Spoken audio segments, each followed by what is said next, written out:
What up, everybody? How we all doing this evening? It is January 16th, 2021. The world is still crazy, but yet we still love Transformers. This is what we do. This is what we do. It is Saturday. It's the Proto Man live stream, Transformers Slag live stream. And we're here today to recap everything this week in Transformers and do little super chats, talk with the fans, answer some questions, and do this and that. So how's everyone doing? It's been an interesting week, to say the least. As always, a lot of crazy stuff. I'm going to start with some retail photos that were sent. So last week we were talking about how Buzzworthy Bumblebee is pretty much taking up a majority of retail, a la 2009, 2010 style. And more photos were popping up online of Buzzworthy Bumblebee taking over their location. So this was last week. This image had, I think, like 56 Buzzworthy Bumblebee Deluxe scale stuff here. This individual here shared a photo. Now we have just a lot of Buzzworthy Bumblebee stuff. At least there's some New Kingdom stuff in that shot too, but there's a lot of Bumblebee in that. It's gonna be a thing for the next couple while, unfortunately. So that's another one, and then this one was sent in too, and it's like it's Buzzworthy Bumblebee or bust in this case. Or if you want that one Cyberverse, I guess that's an Ultimate Class Optimus Prime figure. Man, I mean, don't get me wrong, that Core Class one there, that Core Class Bumblebee, I dig that one. That one looks really cool. I can't wait to pick that up. But, I mean, there's a lot of Bs. Those things are going to be on clearance for sure. But yeah, just a few images that were sent in. Just showing what the situation is right now with this Buzzworthy Bumblebee line and how it's going to affect retail for the next couple while. Especially since this is like, it's a new line. It's going to be a wave one. And I'm worried that places are going to order it in large numbers. And this is going to be brutal. It really is. It really is. So next I want to talk about recently in the market, there's a bootleg knockoff of Masterpiece Tigertron that's been kicking around. Tigertron recently has been starting to go on clearance as an official Masterpiece through HobbyLink Japan and Amazon.jp. But now there's this bootleg that's going to be kicking around called Jungle Warrior, and I'm just talking about this here just to warn people in advance that there is a bootleg that's going to be out there. It's very similar to the original. I think the only difference that I could see, and there's great photo shoots online. I'll link somewhere. I think I could link. I'll link in the replay of this segment. I'll link it in the comments. There's a whole bunch of like little different minor paint apps. You know, like the nose is not painted the same. The eyes look like they're tired on the bootleg. So just to let people know, there's a bootleg out there. It looks exactly like the original. So if you are buying a loose, complete Masterpiece Tigertron, just be warned, it might not be the real deal. And if it's really cheap, maybe it's too good to be true. I just wanted to just put that out there. This was recent, that just came out, and I mean, Masterpiece Tigertron was a really expensive release. A lot of people wanted to own it, and you know, bootleg is going to be bootlegging, so they're putting that out there.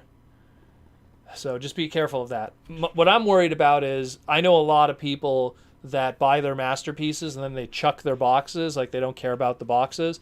And I'm worried about people that are going to take those boxes and slap the bootleg into those boxes and go, oh no, this is totally real Tigertron.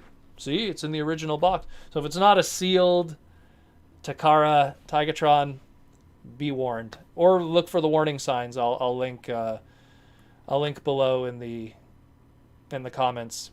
It's kind of a shame, but that's just the way the world is. Next up, Beast Wars talk also. February 3rd, Wednesday, is going to be the debut of the brand new Beast Wars comic book. The double ham, as I want to call it. It's Eric Ham and Birch Ham, I think it is. But it's Josh Burcham, I know, is doing the art. And the big reveal was that we have a brand new female Beast Wars character in Scold. Clearly turns into a snapping turtle. According to Josh Burcham, he said that he based it off of the basic scale snapper flip changer basic from Beast Wars. I believe it was Series 2, 1996 was when it first made its debut. And he kind of took Snapper, which was one of his first Transformer toys, Beast Wars toys, and he merged it with Strika, and we have Scold. So you kind of could see right away the little things here and there that kind of make that connection. You could see the little toes and the way the chest is done, and even the back kibble. So it's something where if you want to do a little custom, pick up a nice cheap Beast Wars Snapper. I'm pretty sure they don't go for that much. Pretty common, that one. Paint it purple and blues, and you'll get your skinnier Scold, but still a Scold figure nonetheless. Kind of like what happened with Nyx and how it uses the Optimus Primal bat mold. But really excited about this. Really cool.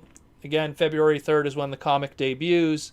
So nice piece of Beast Wars lore we will be getting. Going into other female stuff, Flame Toys revealed their new model kit of their Farai model series. Ben is the artist, and this is the design for their RC, Generation 1 RC, that's going to be coming. Again, it's just the design right now, so we don't have much to go on, really. Again, how the final product will look compared to the design is, it'll be similar. But I dig it. I think it looks really cool, and, if people who don't like it, hey, you're allowed to your opinion. But I dig it. Looks really nice. Little belly button jewel that she has. Kind of dig that. It's funny. But otherwise, it looks like Fleur O'Deary's RC pretty much in a lot of ways, just with more fine details. It is what it is, essentially. Look how Windblade came out. So the drawing and then the final product was pretty close. Looks pretty good. If it looks anything like this Windblade came out, I'm excited. Can't wait. I have some of their kits already. I really like them. They're very well done. Even for people who aren't really good at building model kits on like a lower level, they're not that tough to do. They're pretty 1x144 Gunpla Gundam kind of kits. So, it is what it is. So they're pretty easy. Also, Flame Toys announced their Farai action series, Lio Convoy, or Lio Prime for the English-speaking audience. And again, this right away goes hand in hand with what was going on with the Windblade and the RC. It's a departure from the original designs. There's obviously little tweaks in here. You could still has the lion on the shoulders. You could clearly see how a transformation would work, but it's more bolder, it's more bulkier. It has a sword, has a cape. It makes him look more like a king, a Leonidas, if you will. Looks really nice. I like it a lot. But again, it adds credence to the fact that, what Farai and the Flame Toys series does is they do bizarre and bombastic interpretations of Transformer characters. And it's not here to change your lore forever. It's not here, this is how this character is going to look forever, or this is how they're going to look in the comics, or how their toys are going to be up from now on. This is just a very stylized one-shot kind of thing. And it works. It works a lot. And I mean, again, just like how people are going like, oh, but it's so sexualized the way that, Windblade and RC are done. Well, I don't know about you, but Lio Convoy is Obari thrusting like there ain't no tomorrow. That is one big cod piece. So, a little bit for everybody. Let's put it this way. A little bit for everybody. So, equal opportunity. Next up, for high-end stuff, we have finally the official announcement. We discussed this last week, and it's that of the Masterpiece MP52 Plus Thundercracker. So now we finally got the official announcement. The pre-orders for this go up, I believe. Actually, I want to say they already went up. I think it was January 4th, I believe, was when Takara announced that they were going to do the pre-orders. We already have a price. It's going to be more or less, after exchange and everything, about $239.99, so $240. It's a little bit cheaper than Starscream, but not much. But what I find bizarre about that is, despite the fact that it's cheaper than Starscream, comes with significantly less. This is literally all that it comes with. It comes with his 2 null rays, the extra blast accessories, the 2 boosting accessories, which are a different color than Starscream's. They're yellow. 3 faces instead of 5 like Starscream, and a modular clip for a stand. Here's what blows my mind. No stand at all, just the modular clip. This is the first time a Seeker Jet has, a Masterpiece Seeker Jet, excuse me, has ever not come with a stand. So very bizarre to see that. So I don't know, like, considering that, I think what was Starscream was on Hasbro Pulse for, what was it, $264.99 or $265.99, and this is $240 more or less. It's only a little bit less, but you also get a lot less. So I mean, we'll see what happens. I still think that's a little bit pricey, and the fact that it looks like it doesn't come with a stand, I don't know. I do not know. I'm not feeling that. That's a little pricey. But he's also going to be, from what I heard, a Takara Tommy Mall exclusive. Obviously, it's going to probably be still on Hasbro Pulse and other venues, but that doesn't lead to the fact that it is very pricey for what you get. Next up, with news that was very recent, let's talk about that deep cover leak that showed up. Now, we knew that we were going to be getting some kind of repaint of the Siege Sideswipe mold. We had speculation, a lot of different things. We already got the Tiger tracks. We already got all the other repaints. Now we're at deep cover. Now we have the deep cover one. Credit to whoever did the coloring. It's very accurate to how the original E-Hobby was, even down to, a lot of people were saying, oh, he has a little Lamborghini logo on the front of his hood. No, it's actually a police logo. It looks very similar to the Lamborghini logo. I could understand that confusion. They're very similar kind of emblem. But it's really cool that they included that little extra detail. The Autobot logo on the chest is exactly the same like the original E-Hobby back in 2003. All the little details, even that of the red shins, the tampographies on the front headlights. Very nice. All we need to see is pretty much the sides of the car doors to see the little police logos there, and they pretty much got every fine detail that the original deep cover had. The image that I have here in the center is actually a custom that was done by a fan named MRD98, and he was just pretty much showing what the mold would look like all in black, done in like a deep cover kind of custom. So it just gives you an idea of how the alt mode will look like, and looks pretty cool if you ask me. Very, very Michael Bay movie hot rod, but still looks really good. I dig it. It looks really nice. Look forward to it. Deep Cover was an interesting character. He was one of the few Transformers that had a shrinking ability. He's actually able to shrink down to the size of a Transformer toy, so he could be a 1x40 scale Deep Cover and fit in. So if you own Deep Cover's toy, you technically own a 1-to-1 scale Deep Cover figure. Pretty cool. But he has a very limited media. Someone was asking her, does he have any media? Pretty much tech spec and text bio, and I think Oshimu did one manga, I want to say, that he made an appearance in, but very limited stuff. It was E-Hobby during that time where they were taking the G1 reissues and trying to make new characters out of them. That's where we got Dittrius and Road Hauler and a lot of all those other ones. Sunstorm got his first official toy that way. So, pretty cool. We also had another weird leak, and this one I still can't confirm, so take this one with a grain of salt. Is this legitimate? This here was an image that we had back in June of 2020. A lot of people were debunking it, saying that it was not a legitimate photo. Supposedly a Studio Series Leader Class Grindor. Grindor is a character that's actually much larger than that of his repaint brother of Blackout. So people were going, oh, if it was a legitimate Grindor, shouldn't he be, a commander class? And there hasn't really been, a good commander class scale or price point yet outside of, like, let's say Devastator's combiner pieces. So we will see what happens with that. Again, the image here on the right for you guys here, January 15th, 2021, is a blurry image from the Chinese message boards claiming that this is indeed our first look at the Grindor Studio series. Again, take this with a grain of salt. I'm just posting it here as opposed to doing a whole segment about it, because even me, I feel it's still a little kind of, we will see what happens, still kind of dubious what's happening with that and if it's legitimate or not. But we will see.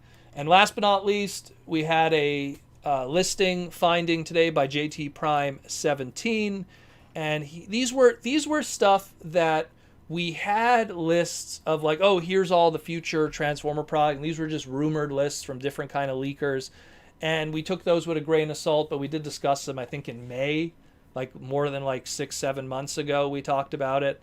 And now we have actual retail listings with the EAN codes. So these will show up in maybe Amazon, maybe GameStop, Toys R Us in Canada, maybe. Perhaps, could be a store exclusive. We don't really know the whole story with that just yet. But we do know that these are legitimate and they are coming. Of course, those two being a G2 Ramjet, which, I mean, that's an easy one. We already got that G2 Sandstorm. You could just do the G2 Ramjet colors on it from the original Ramjet. Continue that G2 kind of flavor, those 90s kids getting those ones. So, it is what it is. And the other one that's the one that's still interesting is, and it's more so what's written there, Deluxe Class, Transmutate, 24 per case. So which deluxe are they going to use to make Transmutate? We don't know. My speculation has been Peliot Rex, the fossilizer, but I could be wrong. I challenge someone to give me a better idea that would work for Transmutate. I mean, there is so many different kind of Fembot molds, but I don't feel any of them really work for a Beast Wars era kind of Transmutate. Yeah, you could have some kind of story like in pre-Earth Cybertronian history stuff, much like what the club did a while back with that Prime RC mold. But I don't know. I still feel that fossilizer mold is probably where it's going to go with that character. And all we know, it's a deluxe. So look at what we've gotten in deluxes probably in the past 3 years and prove me wrong. I welcome you guys to show me something that's probably a better idea for that. But it is exciting because, I mean, like, just to give you an idea, I'll just pull this up right here. Like, this was the last time this guy got an update. Really, really cool figure. Really, really cool. And, I mean, this was the club. Transformer Club and Fun Publications always gave a lot of really cool homages and everything like that. So it's kind of nice to see that kind of return in a lot of ways. As for Transmutate, I mean, like I said, the club did a figure using the Prime RC mold, and prior to that, we had the Build-A-Figure from the Beast Wars 10th anniversary, which, man, it goes for a lot of money today, that one. And I think there's a third-party one, too, but the colors are kind of weird on that one. I think it's the guys right now that are doing all those Masterpiece Transmetals. I could be wrong. Transarts. I could be wrong on that, but I mean, it's still cool to get a new Transmutate. Let's see. I think that's it. I think that is it for news this week otherwise, but just want to again give a shout out to Symbiote Studios and all their stuff that they're doing. They hook us up with our pins, our t-shirts, our plush. I'll reach for the bee, which come with the pins. Really cool stuff. Dig SymbioteStudios.com. Go check them out. SymbioteStudios.com. They have all the Transformer plush, pins, shirts, and other Hasbro brands. There's a whole bunch more stuff they're going to be rolling out in the near future. A whole bunch of other characters. Let's just say a angry dinosaur and a treacherous jet are going to be getting their releases really soon, so be sure to tune in for that when those come out. Again, this is an ongoing Transformers plush line, the first time it has ever been done seriously by Hasbro or a licensor company officially, so this is a big deal, and there's a lot of cool stuff. And hey, if you want, get the G.I. Joes, the Cobra Commanders, the Timber with, Snake Eyes, or some of the other cool stuff. They have a lot of other cool brands too. Cell phone and or video games. So SymbioteStudios.com. Check them out. So that's more or less it for this news and this week in Transformers. Now let's talk about just what's happening otherwise else, what we got this week, stuff that we picked up. I didn't get anything this week. Right now, because of the big V and everything, my area is in a crazy lockdown, so I have not been able to go out and do any kind of hunting in any shape or form, unfortunately, for toys, which kind of sucks because there's so much new product out there, and I just can't get my hands on it. So I just have to vicariously live through everyone else and see their cool toys that they've been posting while I mess with the past, I guess. But yeah, otherwise that's it. So we'll open it up to super chats and stuff like that. There's Steven. Do you think we will get the rest of the Seekers like Nasil? Well, I think that, every time we get a Seeker mold, whether it be a weird, like they did that Jetfire leader class and then they turned that into Seekers, they always find a way to do as many repaints as possible of that mold. They always do. It's just money for them. It's but you know what? It's the same way like when we get the Datsuns and there's going to be a bunch of molds and now Barricade's kind of part of that family, or when we get the Lamborghinis, all of those dudes too. Boom, right away. Hey, here we go. Now you're going to see those guys like, now we're going to see Deep Cover. Maybe we're going to get Clampdown. Clampdown's probably going to be another one maybe in the future. If we ever get a Sideswipe that's his Earth design, get ready to see all those characters all over again repeated. It's going to happen. But they're not doing it yet because they got plenty of years to milk that out of us. We got a super chat from Downright Superb. Thank you for that, Downright. I've had a long losing argument on Facebook on why I think third-party figures are helping kill the Transformers brand. I'll tag you to check it out. Well, you know what? The funny thing is that while I feel that a small percentage of money has been taken away from official product from people who collect third party, I will agree with that.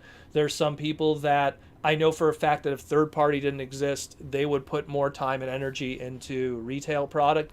But at the same time, a lot of product that does get sold does come from a more casual audience. A lot of people that are collectors that literally, for a lack of better terms, don't have credit cards are not third-party collectors. They can't get their hands on it. Third-party is primarily a mail order kind of product unless you go to like a convention in person and buy it. They're primarily way more expensive. Probably the cheapest third-party stuff is like the Iron Factory stuff, which is little legend scale, and even those range between $20 and $30 each. So it really is something that if you are someone who's a third-party collector, you're probably also someone that has a lot more money to put into it, where I don't feel that collector market is hurting too much of the actual retail market. The people who buy official stuff will always kind of buy official stuff, whether it be because of their situation financially or age group, ability to have monetary ways of purchase. Not having a PayPal or credit card makes a big difference on how you decide what you get. Let's put it this way, there's not many kids under 16 that are collecting Transformers that have a lot of third-party stuff. But the people who do have third-party usually they can bankroll it. It's more of a, especially the way third-party has been drifting recently, either really small or masterpiece. There really isn't anything in between anymore. I just feel that third party it's always going to exist, but I don't think it's going to hurt Transformers that much. And I feel that if anything, third party is going to really have to change what they make product of to survive in the same way Hasbro does. So, but the two of them are going to have to really reinvent the game. And I appreciate third party when they do something that I feel Hasbro would never do. Like those little like Ninja Turtle Transformers. Like I just feel like Hasbro's just not going to play with Playmates, no pun intended, to do that kind of stuff. But I mean, who knows? Maybe I'll be wrong, and that'll happen one day in the future. But I dig their stuff. Looks really cool. Thank you again for the question, Downright Superb. Hey Proto, do you think the Kingdom Waspinator would be able to split like into a weaponizer to make it cartoon accurate? Well, I mean, if they did that with Cup, look what happened with Studio Series Cup. They made it that he could lose his limbs, just like in the '86 movie. So I'm pretty sure if they want to have some fun, they can make him, you know what, let's say not a weaponizer, but like I guess they'll have to call it a fossilizer, but he wouldn't. I'd probably have to call him a weaponizer. But I'm pretty sure they'll do some kind of gimmick where Waspinator could lose his head or lose his arms or something, come apart. But I mean, if he's ball jointed, I mean, technically he already could. I'm pretty sure there's a lot of people that had the original Waspinator toy with all the ball joints and probably popped them off to reenact every scene where he got vaped by Rhinox or Dinobot or anybody. Where are we at here? Guys, again, if I miss any of your questions, just repeat them because sometimes stuff gets bumped up. What's up, Larry? Dear Proto, do you think there will be more cartoon-accurate Seekers in Studio Series 86? Well, I think that the Seeker Jets are going to be something that is going to be primarily used for that Kingdom line. If we do get Seeker Jets in Studio Series 86, I think it'll be a couple of years from now. I keep this in mind. I think Studio Series 86 is going to be a part of the line for quite a while. It debuted because of an anniversary of the 86 movie, but I think that it's going to be something that's going to be part of the Studio Series branding moving forward for the next couple of years. They're just going to pace themselves. You're going to get like 5 figures maybe every, half annual quarter or something. Like maybe like every 6 months, or every 3 months. Depends if they want to do a quarter or a half annual. Like we'll see what they want to do. But we'll get like a bunch of figures and then, oh, hey, that's Scourge and Grimlock, they're just starting to show up now. Maybe that'll be considered like the second half or something, although they are showing up now, some of them, in retail and breaking street dates. But the point is that we're going to see more of it in the future, and because we're going to see more of it in the long term in the future, that means that we will get Seekers. But there's no reason to do them now when you still have the old Seekers very fresh. Wait 2 years when those Seekers are way out of the secondary market and retail, and then you could drop it on people all over again. Look how quickly we went from Tetra Jets to Earth Mode Jets in just 1 year, from Siege to Earthrise. Let Kingdom cool down a bit, and then whatever the next thing is, if let's say the next thing is very not G1, then it's going to be the perfect place to sell people a Starscream again, G1 Starscream, and you could do it through Studio Series 86. That's the secret. Studio Series 86 is going to be a way that the Generations line could go in another direction, whether it be more Beast Wars or Unicron trilogy or whatever they want to do, or even like late G1, like Victory and Zone if they want to do that. But it's a way to do that and not anger the 84, 85, 86 G1 fans, because you could put your 84, 85, 86 characters in Studio Series 86. Now, granted, you can't put everyone there, but you could put most people there. You could put a Cliff Jumper because he made an appearance, or a Jazz because he made an appearance. If Jazz is literally one of the frontliners of this line, then and Jazz literally like had 3 scenes in the whole movie, 2 if you want to be like legitimate, then anyone who made a minor appearance could technically be a Studio Series 86 character. I guess if he had a line, it matters, But we'll see. We will see what happens with that. Where are we at here? Where are we at? Hi, bro. Good evening for Transformer fans from Lima, Peru. Awesome. That's awesome. I wonder what time it is over there. That's pretty crazy. Proto, I found an Autobot United 5-pack at a local collectible shop for $80. I'm going to order the Age of Extinction Takara AD-31 Armored Optimus Prime. That's the one that's the leader class, correct? It's the one that was like more simple and had like a chromey kind of armor. I remember that was part of the like a preview pack. I'm trying to see which one I had. I know I have a few different ones over there. I didn't buy every Age of Extinction figure. I just bought the ones that really caught my eye. Which United 5-pack did you get? Just out of curiosity, because there's quite a few. Where we at? We got another super chat from Downright Superb. Compared third party to high-end paid license Marvel. Well, again, the thing is that it's 2 different markets. Like Marvel collectors and Marvel fans way outnumber Transformer fans. Like we can't even compare it.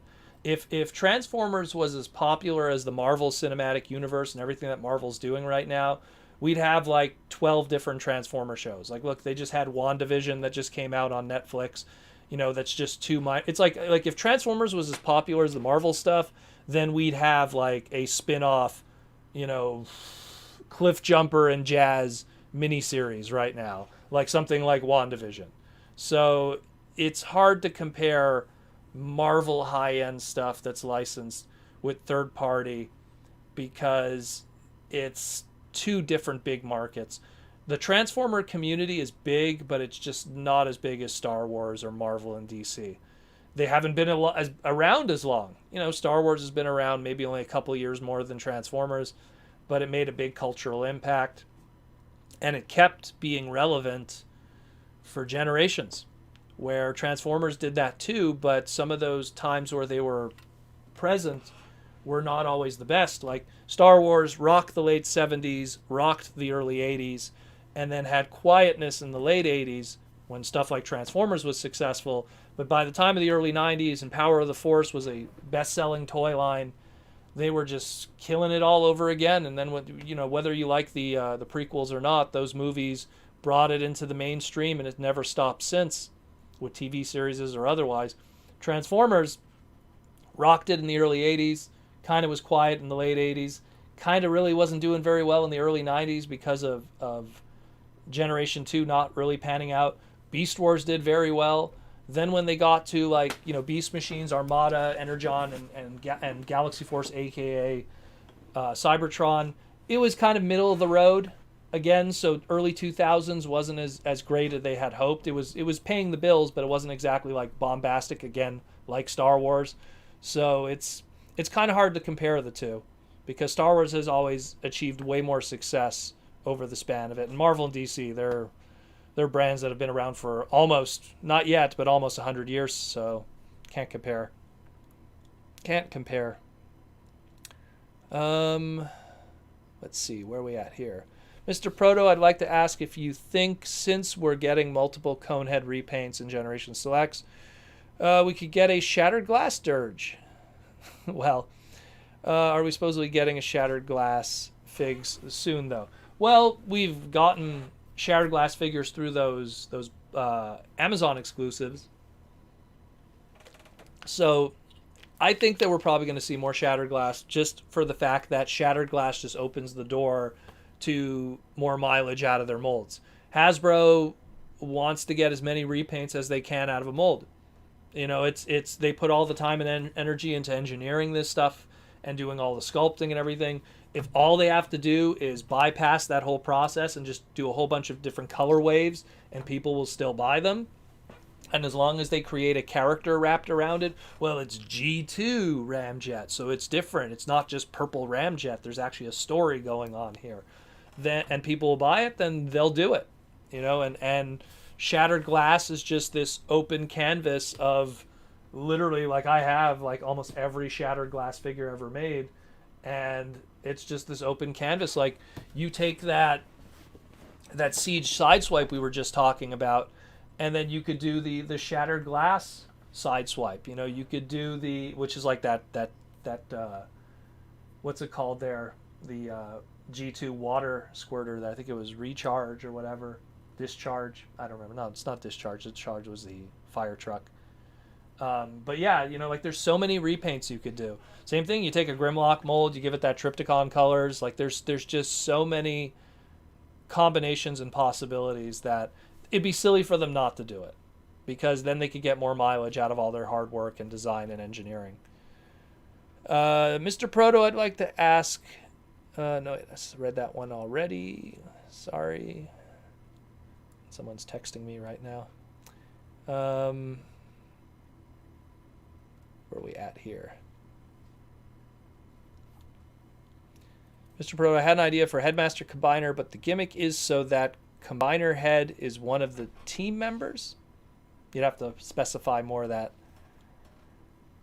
They really need to release other characters like DevCon, but who would be your favorite? What is your favorite of Kingdom thus far?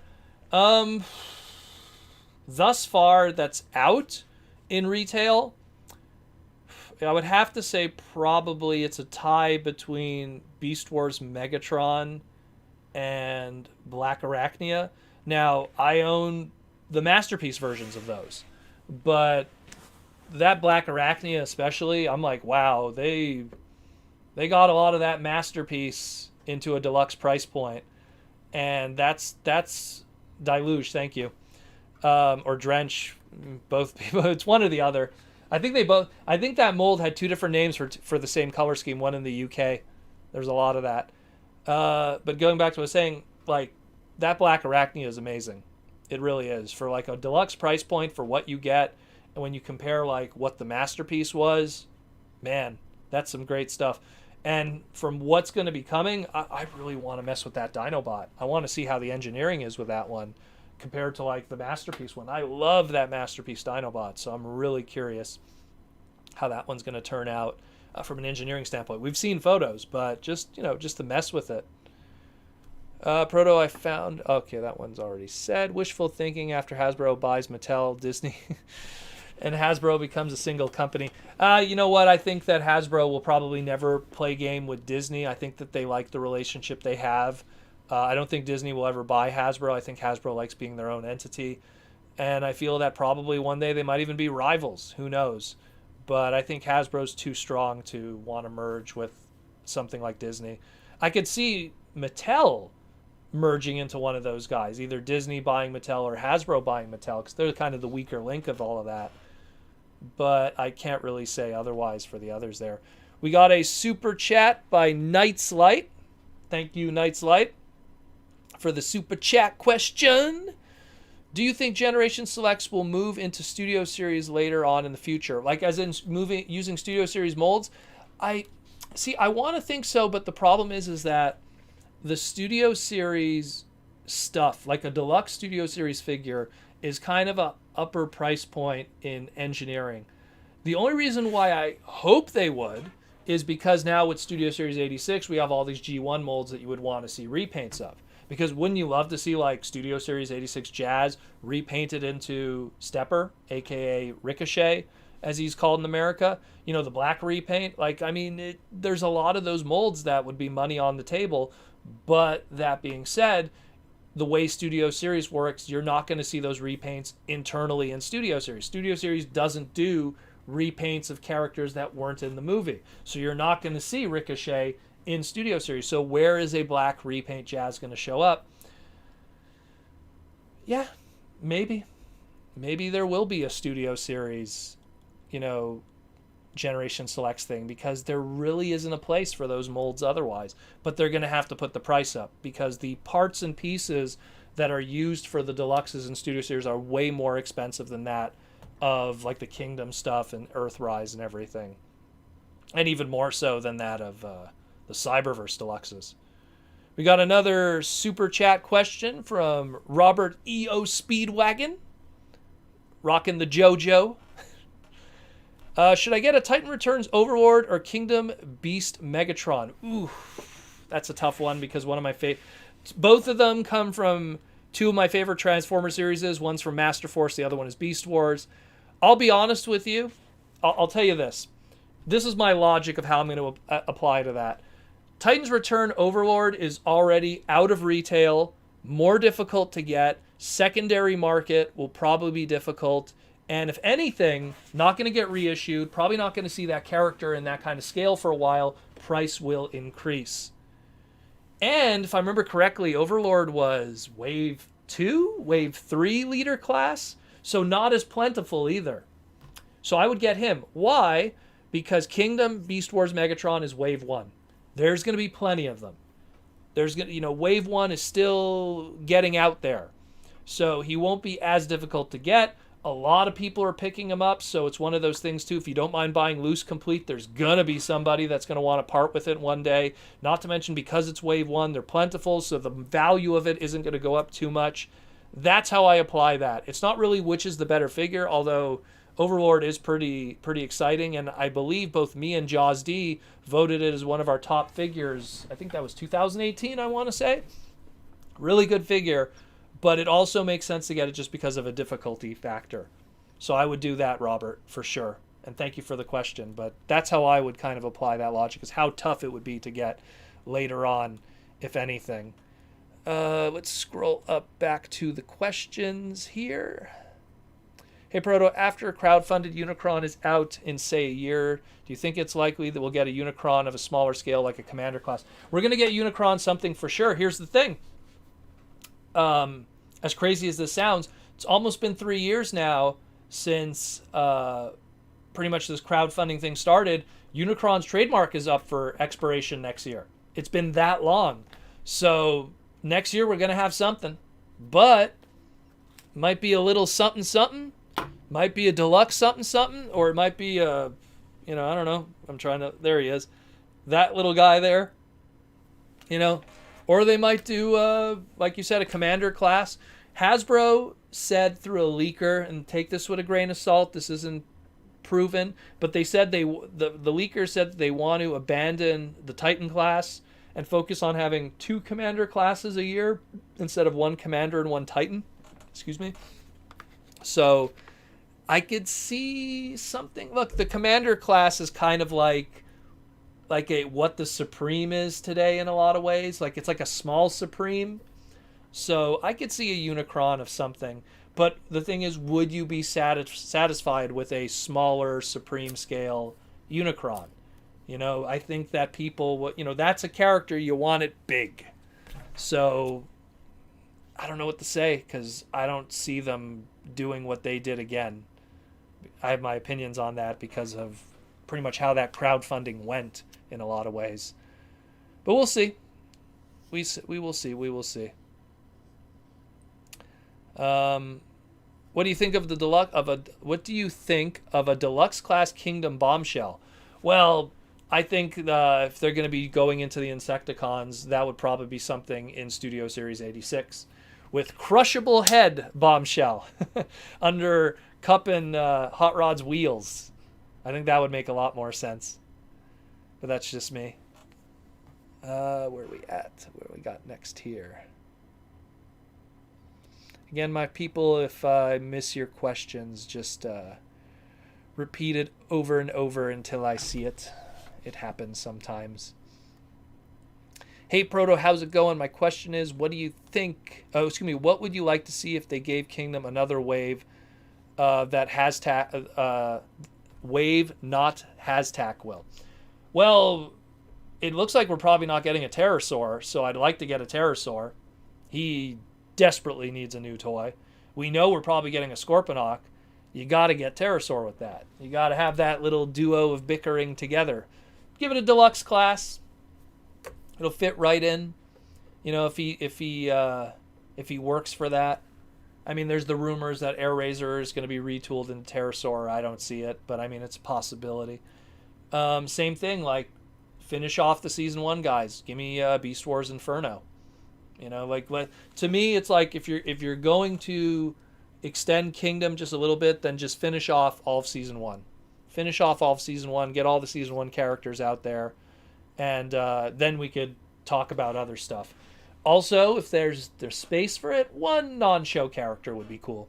Canine, Wolffang, Polar Claw, Iguanus, Armadillo, excuse me. Give me one of those wacky early Series 1, Series 2, Series 3 pre-Transmetal non-show characters to kind of fit in with that. And then when we move on to Transmetals, if we do in the future, then you could do the non-show Transmetal characters and non-show Fuser characters like Injector or, Sky Shadow, who's pretty cool. Pretty much. What do we got here? What do we got? A lot of repeated stuff here. Hey, Proto, why was the Transformers Armada game only for the PS2? Probably because Sony probably was the one who's like, hey, we want to have whenever there's exclusives for games, especially during that era where sometimes the power level of the systems, because the PS2 was going up against the Xbox original. I was about to say Xbox One, but Xbox One is a thing. Isn't that confusing? Xbox original, PS2, and the GameCube.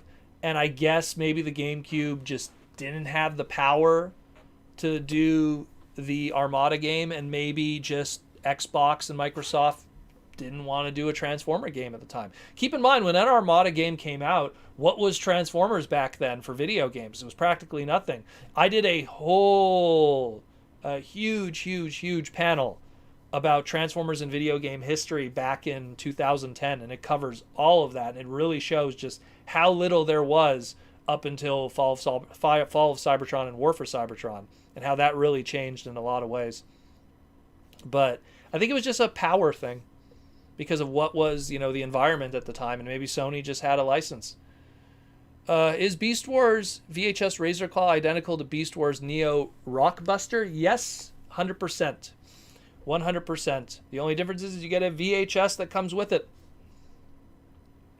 The Air Razor is unique, and the UK stuff is unique, but the Rockbuster one is exactly the same. Uses the same wacky color scheme. And it comes in a 2-pack too if you want to get that in the Japanese side. Hey Proto, what would you think of a Kingdom Deluxe Class Bombshell? Already read that, but thanks for asking. Hey, do you think that the rumored Studio Series 86 Coronation Starscream will have a soft cape or a plastic cape? I'm going to assume that they're going to have a plastic cape. Plastic goods are a lot easier to manufacture than soft goods, especially for a company like Hasbro that has plastic injection companies that make the toys already. Why overcomplicate things? It's definitely going to probably be a plastic cape, maybe made of a soft PVC. Not to mention if it's a cape that's made out of soft goods, there's a whole bunch of pricing issues that are probably going to have to be modulated to deal with that too. We got a super chat from Joseph. What up, Joseph? Watching football now like all Americans, but also watching Mr. Proto on the cell. Awesome. Thank you, my friend. And I'm going to assume American football, not European football. But thank you for the super chat. Hey Proto, my question is, would you personally prefer Transmute to be Beast Wars style from Paleot Rex, or would you prefer version based on her club incarnation? You know what? I'll be honest with you, like, as much as I envision it is probably going to be using a fossilizer mold, I would just really like something that, if they can't do something that looks like the show, then go the other direction. Do something really different then. But I don't know. The question is look at the molds that are available to us that are deluxe class. Who would you use? That's what I keep saying to people. Like show me your idea. Show me your idea that would work. Because I can't really, it's like, yeah, you could take that RC mold. And it's just like, really? You can do better than that, no? Like, there's got to be something that's that I'm not thinking of that's out there. But everyone's really thinking the same thing. Everyone's like, oh, it's going to be the fossilizer for sure. So, where are we at? We got another super chat. This time from Night Lights. Thank you again, Night Lights. Do you think we will get a multiverse, universe-style Transformers Generations line after War for Cybertron, consisting of figures based off of non-G1 continuity? Well, the belief is that, if Kingdom sells very well, which, judging by how things are, it's doing very well. But if Kingdom sells very well, we're probably going to see a continuation of that going into whatever the next thing is. But if Kingdom somehow, wave 2, 3, 4, and it just doesn't do well, they'll probably visit something else that will probably also not be G1. Like I said, Studio Series 86, I feel like that exists because they want to have something where they could do something different in mainline and still have something for the G1 collectors.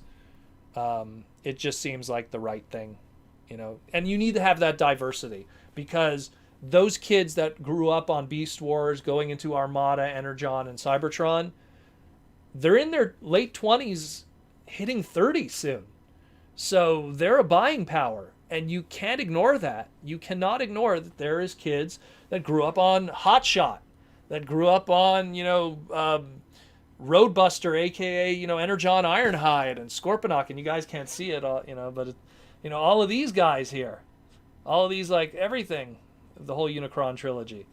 But like there's a lot of people that grew up on that stuff, so to me it's just, to ignore that would be silly, especially when they're at that age of that buying power now. Look, they know of G1 because of like television and stuff like that and YouTube and everything, but at the end of the day, nostalgia is a very powerful thing, and there's money that could be made from that. So for sure they're going to do something. It's just a matter of how well Kingdom sells will determine how soon we get that stuff, pretty much. But thanks for the super chat question. A good one. Where are we at? Scrolly scroll. How do you think Hasbro is going to release sweeps in a multi-pack style with different deco?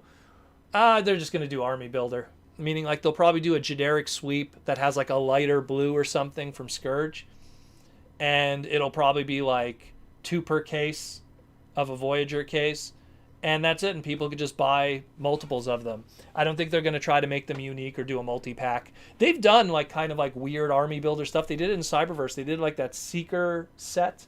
And even like if you count, pull these guys up. That's technically an Army Builder. You got a whole bunch of different colored, bots kind of scale.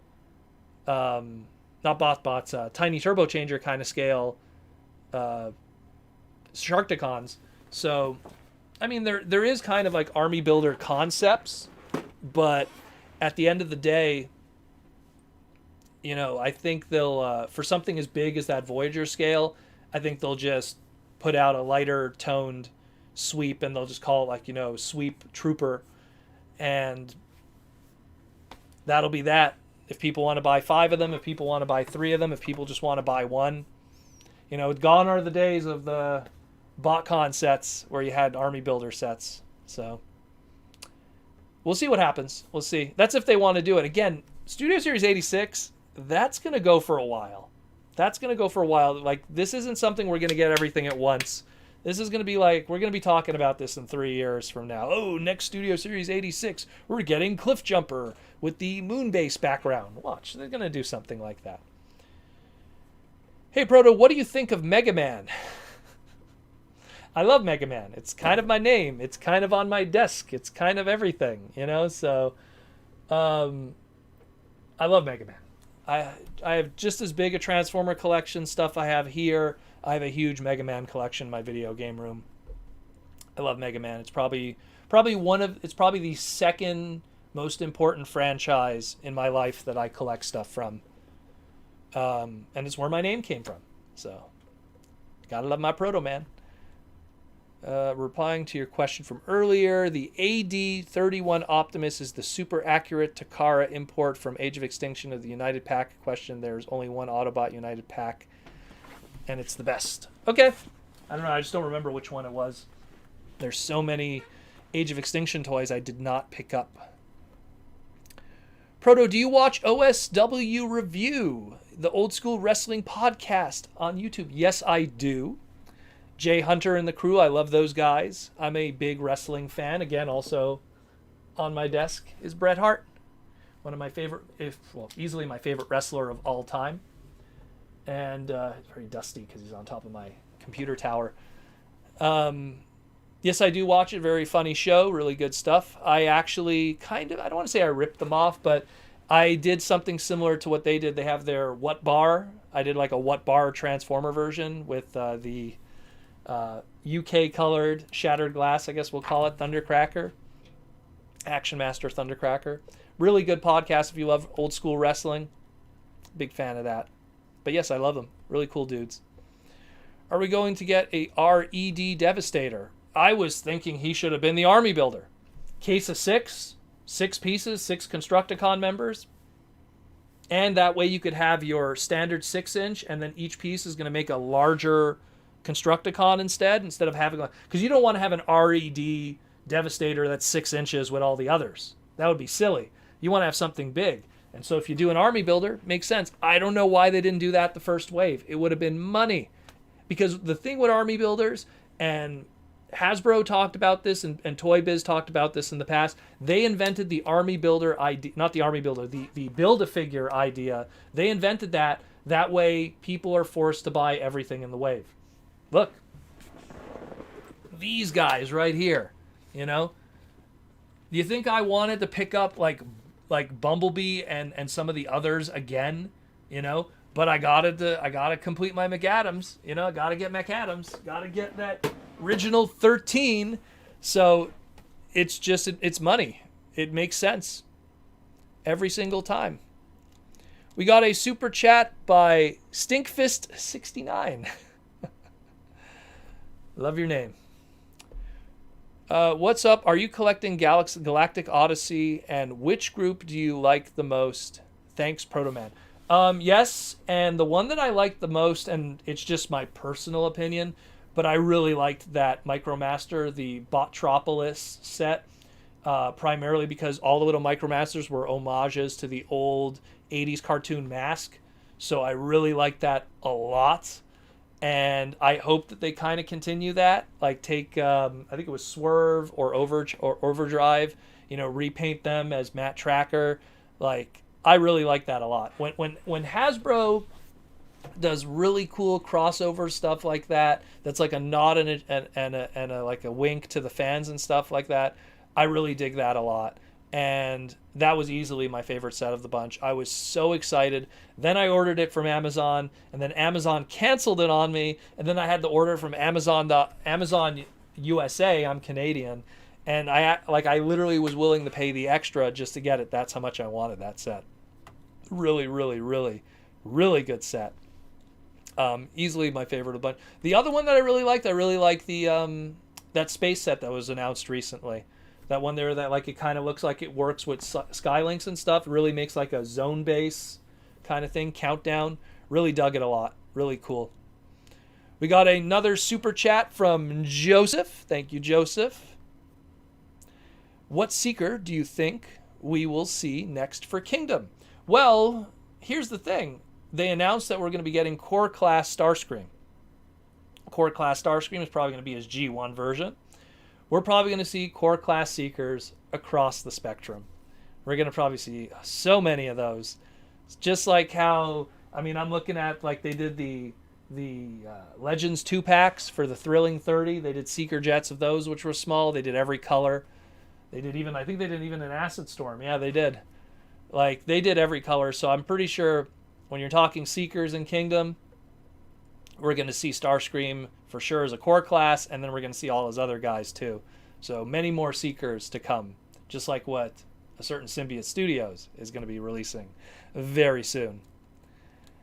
Proto, what are your thoughts on G2 laser rods, and do you think they will ever return? Well, see, here's the first thing. So when you're talking trademarks, Electro, Volt, Sizzle, Jolt, those four. Not counting the laser cycles. Let's just talk the laser rods. Electro, Volt, Sizzle, Jolt. Unfortunately, I think Jolt is the only one that they still have the trademark. Yeah, it's only Jolt.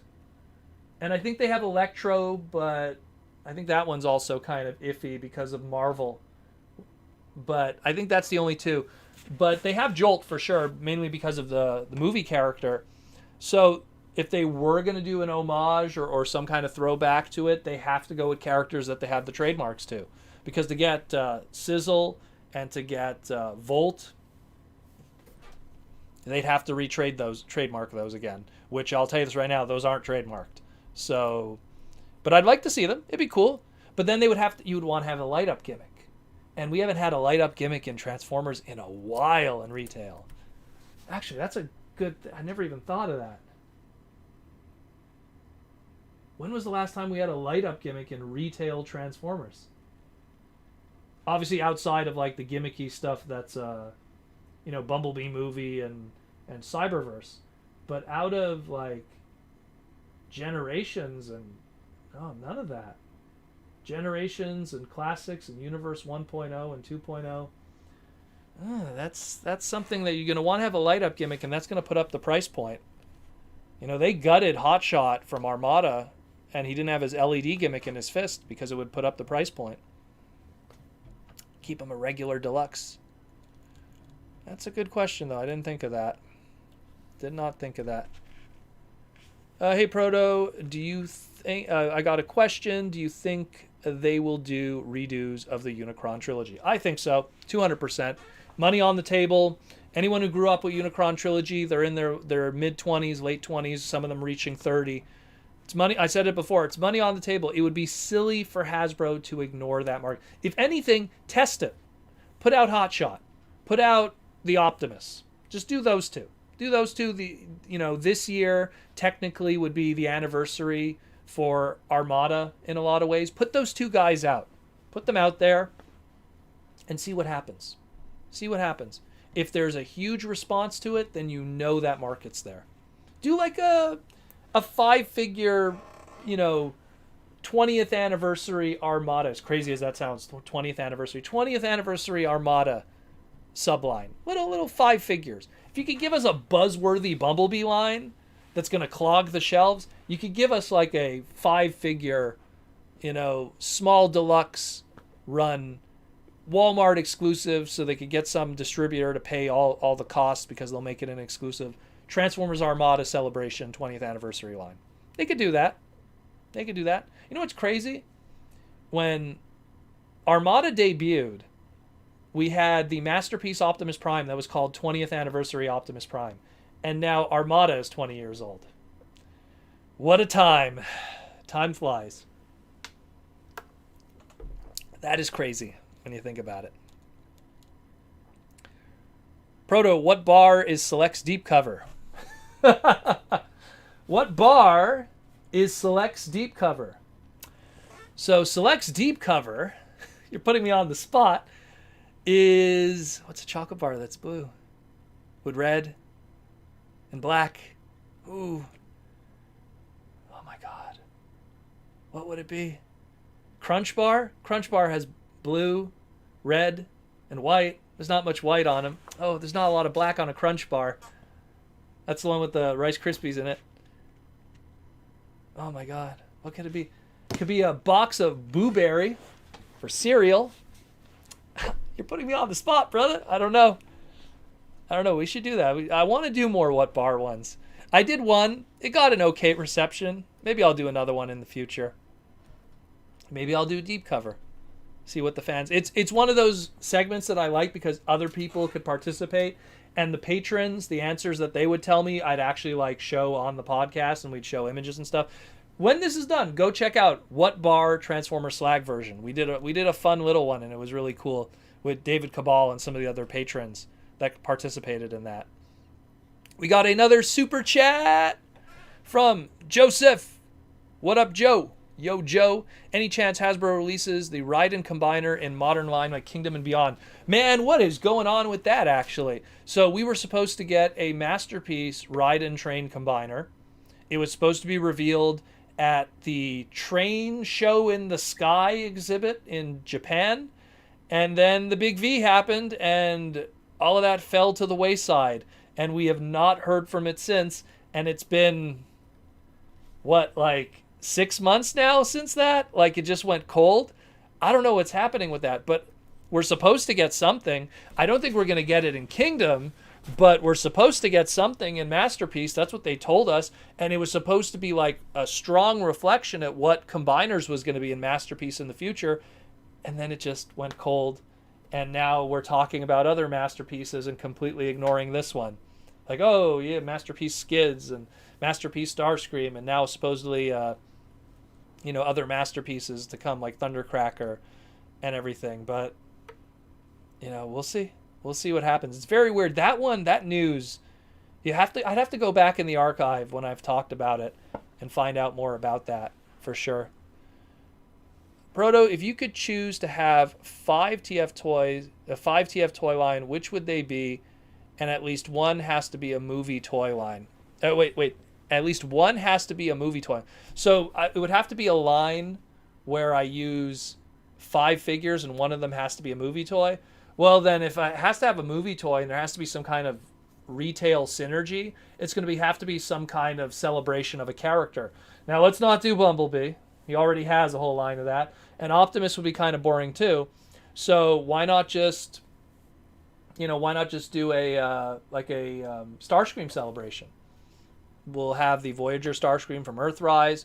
We'll have the original G1 Starscream. Maybe do some kind of a more accurate repack, although those G1 reissues didn't do very well. We could do animated Starscream. Finally, have reissue him, put him in a Voyager packaging. Movie Starscream. Do you want to have the very first ugly 2007? Oh God, that thing was ugly. That old 2007 movie Starscream. You could do something like the history of Starscream. Starscream sells very well. Seeker Jet molds always sell very well, so it would be a good direction to go in. The other one would be Soundwave, but we had a super chat from WTF It's Juan, but he retracted his question. Juan, bro, you paid. Oh man, is there a way to refund super chats? I can't refund super chats. Juan, ask a question, man. Ask a question. You don't have to super chat it because you already paid. There has to be a way to refund a super chat. Proto, is Beast Wars Pterosaur part of your boy stable? My boy stable, if you're talking a Beast Wars boy stable, it would have K9 and Wolffang, the two awesome deluxe dog bots. It would have, who else would be in there? It would have to have Razor Beast, just because Razor Beast is awesome. Who else would be in there? I'm going to have to look at my Beast Wars display all the way in the corner there. Who else would be in there? That's a good one.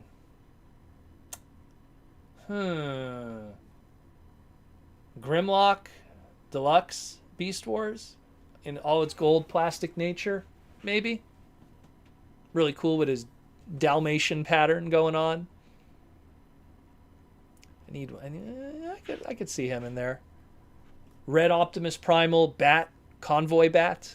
Could I put that in there? Because I love that mold too, and I just love that mold, and that color scheme looks cool on it. I have 2 of them. Imagine I have 2 of that. It's crazy. I could put them, but Pterosaur of the Preds, I really like.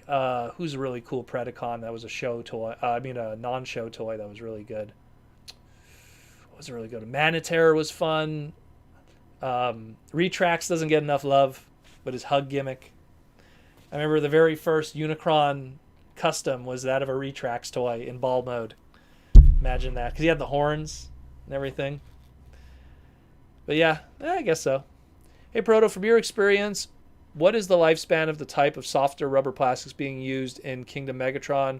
Would it be worth buying a second to keep them mint in box? So I've had this problem before in the past. If anyone remember, there was a Toy Biz toy line called Ronin Warriors. It was based off of an anime. Toy Biz imported those toys. All of the figures on their helmets had rubber used for their horns. I don't know why, but I've never had this problem with any of my other toys before that have rubber on them. But theirs specifically, the rubber dried out, cracked, and crumbled. And it was stored in a collection with everything else here, from Pretender shells that have rubber vinyl, right there, the Pretender monsters, and all that. I don't think keeping it mint in box would make a difference. It really has to do with temperature conditions. Rubber sweats and loses its moisture in hot conditions. Keep it out of hot conditions. Keep it in a place that's cool and out of the sun, and I'm pretty sure he'll be fine. That's what I have tons of stuff that have rubber stuff, but my collection is always kept in cool climate conditions. I live in Canada. The worst of summer could be as maybe 35 degrees Celsius. Oh wait, Celsius. What would it be Fahrenheit? But anyways, so like it's a different story. But I would keep it in a cool climate, keep it out of the sun. If you have your collection in display and you're not home one day, and during that day it's really hot and the AC isn't on, good luck. You got to keep it somewhere cool and if you have a basement, keep your collection in a basement. People who collect like comic books and magic cards and stuff like that, they keep everything in a basement. Because if there's that one day that you're not home and the heat just jacks up and you're not home to run the AC, it's going to be brutal for your collectibles. Heat causes expansion and contraction. The molecules get brittle, or in the case they warp in some cases if it's really hot. Got to be careful with that. Proto, if you could only choose to have 5 linebacker. Okay, we already did that one. Hey, Proto, you should watch Fizzlebug. He's a YouTube and does Transformer reviews. I'm not big on Transformer reviews. I like to experience the toy for the first time myself, not when someone else tells me about it. We got a super chat question by by the axe on to the head, which is brutal. Hey Proto, speaking of anniversary 2001 RID just flew, and no one, not even a peep. The show rights are still in a mess, I guess. Nice stream, thank you. Well, yeah, it's that the show. Well, the rights for the show for the American version of the show is because of Haim Saban. Haim Saban, which is technically got bought out by Disney, so he had the rights to it because it was the Fox Kids run at the time, and so he did the dub of Robots in the Skies. So getting a proper DVD release here in the West is going to be difficult. But the Japanese version, you know, they did their celebration. You know that we got a whole bunch of car robot stuff in 2000 because it came out in 2000 over there. And we got that Convoy Ultra Magnus reissue that had a whole bunch of QC issues and paint issues. But the point is there was something, but not much. According to Aaron Archer, I remember he said in an interview for Armada, Micron in a Japanese magazine, they said that it wasn't that successful at car robots in Japan. It didn't do very well. In America, it did okay too. It really brought back vehicles for Transformers, but it wasn't like super successful. Armada actually sold way better. So take from that what you will. You know, and I love car robots. Easily the best Transformer theme song, really cool designs, but it apparently didn't resonate with the mass audience and the buying public. So maybe that's why they didn't really revisit it. Or maybe, you know, the guys who are in charge don't really like car robots. You know, give us a Wild Rider. Maybe we did get our car robots homage, aka Robots in the Skies, in our Siege Ultra Magnus. You know, think about it. Siege Ultra Magnus kind of uses that alt mode. Maybe that's the closest we got to a anniversary celebration. Hey Proto, do you think stolen TF product has slowed down to as of late? Yeah, it has, because people got in trouble. Let's put it that way. And when people got in trouble, that kind of slowed things down. Hey Proto, what do you think we'll see in repaint re-releases for the Netflix Kingdom? Also, Ronin Warriors, the real original Power Ranger Samurai. Ronin Warriors is actually inspired by Sailor Moon and its popularity in Japan, and the God Warriors of Saint Seiya. That's where Ronin Warriors actually got its start from. And I love Ronin Warriors. Great series. Going to your first part of your question, who would you like to see as repaint re-releases in Netflix Kingdom? Well, let's just go with all the fun. Like, we know what Netflix Kingdom stuff is going to be. They're going to take that stuff that we already have, wash it up a bit, and put it out there. But if I was able to have fun with it and not just have what's going to be featured in the show, like here's Cheetor with extra decos, I would love to take that Dinobot mold, do it as Grimlock. They're not going to do it, but it would be cool. Take that Air Razor mold, give her, her VHS colors, give her like a crazy color scheme or something. Give her Transmetal colors. That'd be pretty cool. Give her that yellow and the chrome. That'd be really cool to do. It wouldn't have the Transmetal mode, but it still would be cool. Although she has those holes on her back. She has those holes on her back that maybe they could mold something in there. That just dawned on me. Anyways, we'll see. We'll see what happens. But there's a lot of cool repaints I'd like to see. Cheetor as Shadow Panther, Optimus Primal in his Rasta colors. You can barely see it, but he's over there. This is my Universe 1.0 display. Who else? Obviously T-Rex from Beast Wars Megatron. You can see Burning Convoy. But they won't do that, though, unfortunately. Unfortunately, I don't think they will do that. We're just going to have more of the same, unfortunately. Hey, Proto, just throwing it out there to any Hasbro people in the chat. Deluxe Titan Master, horrible, please. Well, that's assuming if they go back to doing Titan Masters. we'll see what happens with that. I mean, we technically got those Headmaster reissues, so maybe. And there is, let me just check the chat right now. I think there's 2 Hasbro people here. There's 2 Hasbro people here. So things that are said are heard. Proto, should Double Dealer be retooled into Machine Wars Soundwave? I always say Double Dealer should be retooled into Deathsaurus. Check on Twitter. Look up Deathsaurus Double Dealer. I posted an image of it. I feel that that is a mold that is totally going to happen one day. It's just a little bit of retooling and it'll happen. For sure, for sure. Where are we at? Guys, if I miss any of your questions, just repeat them again. Everything's been pushed up. Proto, how much do we need to donate to you to get a tattoo of Thundercats Autobot? I'm not look, I love Transformers, but I would never get an Autobot tattoo. I'm not a tattoo kind of person. I love Transformers. I have a friend, Plastic Junkie. People have probably met him at TFCon many times. He has like 1 million tattoos, and he has like every 80s property. He has like Thundercats, he has Transformers, he has G.I. Joe, he has Ninja Turtles, like every important 80s property. I think he has Heathcliff even somewhere on him. Like he has everything. And here's me just looking like he's not like a huge Transformer fan. He's more like an everything nostalgia 80 collectors fan. And even me, I look at him and go like, man, like he's less of a Transformer fan than I am, and I would not get an Autobot.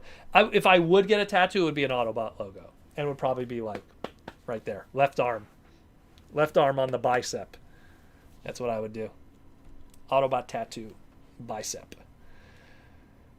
Hey Proto, we have some characters that appeared only in the mobile games but never had toys. You're talking about the Earth Wars, the twins, yeah, Megatronus from the Forged to Fight. Do you think Hasbro would make them eventually? You know what? It would have been cool if they did that and promoted that in Synergy. Because like if they would have those twins, they were an event exclusive. They should have like in the game advertised the toys and have those toys. I mean, that would just bring all those mobile game collecting kids into the toy collecting market. But they didn't do that. I do agree that would have been a very good idea. That would have been a very, very good idea. It's how you create that synergy between the Transformers RID 2015 line, RID 2.0 as I like to call it. They tried that. They put the little, scan thing on the toys and stuff, so you have to buy the toy and then you scan it in the phone and then like it unlocks characters. They were trying, but they used it on a line that nobody cared about. No one cared about Robots in Disguise 2015, so there wasn't that big a push. And speaking of push, Proto, who do you think is the Lex Luger of Transformer characters? Well, that would have to be someone that Hasbro, aka Vince McMahon, really likes, pushes him like crazy, but the fans don't like it and push back. So let's say Drift, maybe. And I like Drift. I actually like Drift, and I like Lex Luger, the person. Not so much the wrestler, but the person is pretty cool. If you ever watch shoot interviews, he's like an old uncle. But the point is that I think Drift probably falls in that category because Drift was like pushed like crazy and people were just kind of like, hey, he's cool, but we still like our Bret Hart Hot Rods or our Bumblebees or our Prowls or Jazzes. So I think Lex, and it's funny, they both wore like white. So both had a very patriotic gimmick to them. Drift had the Japanese thing going on, and Lex Luger was the red, white, and blue American. Similarities there. Hey, Proto, do you think we will ever get a War for Cybertron Generation Selects Wasp? Bro, I have been...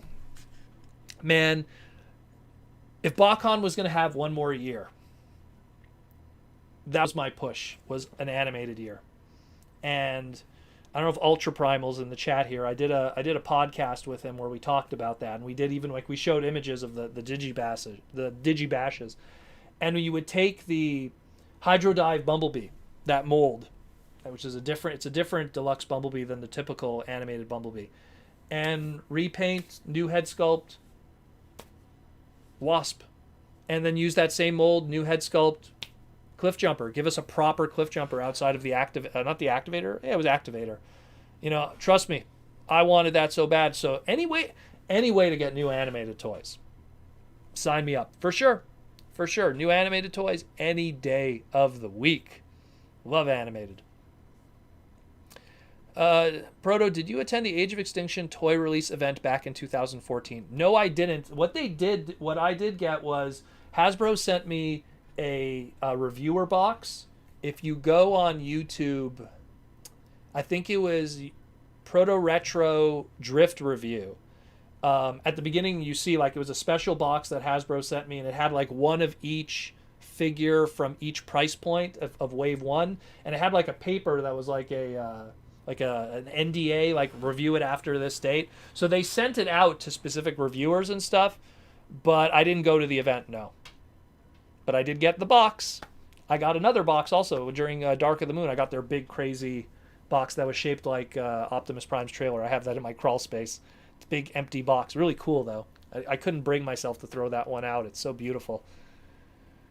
Do you think we will get a Blaster and his tapes in Studio Series 86? 200% we will.